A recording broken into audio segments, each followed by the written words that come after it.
All of us have experienced those dreaded cramps, and in this video I want to discuss more than just hydration and electrolyte balance. Let's talk about muscular imbalance. When you start to have an issue biomechanically, I'm going to use running because it's the simplest to illustrate on a video. If I'm starting to have issues on this side of my body, I'm going to start to load the other side very subtly, sometimes even 1 degree difference. But think about how much more load I'm putting on this side. It's what we call a compensatory adjustment. This side's got some ailment going on. All of a sudden I shift to the other side. Well, now my calves, my quads, my glutes, they're just carrying maybe another 40–50% more load than they normally do. They'll cramp up, they'll talk to you. It's a self-defense mechanism in the body. So for the context of this video, what I want you to think about is, depending on how long you've been working with me, remember when we had you capture your body measurements? And I said to you, what we're trying to figure out is if there's a big discrepancy between my right quad and my left quad. Well, if the right quad's overdeveloped, it could be because this one's been injured and you have muscle atrophy.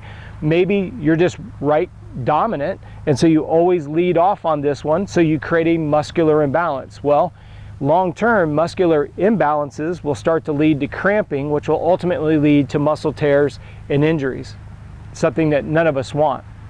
So when we're looking at cramping, most people immediately go to, am I hydrated and do I have appropriate electrolyte balances? That's a great place to start.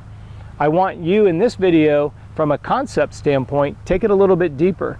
When you're doing your foam rolling, are you noticing a consistent trigger point on one side of the body? That's an adjustment. You're overloading that tissue. Let's figure out what's going on. When it comes to the two elements of electrolytes and hydration, that gets taken care of when we look at your sweat rate calculator, we look at your evening weight, things that we've discussed in other videos. But most of us get the idea of cramping out of context. It's very easy to look at hydration. Just look at your sweat rate, look at your body weight in the evening. It's easy to look at electrolytes. If you're snacking on fruits and vegetables, you probably have good balances of electrolytes, especially if you're using something like Energy Fuel that has electrolytes added to your sports drink. What I'm looking at in this video is the possibility of cramping associated with the overloading of that muscle tissue?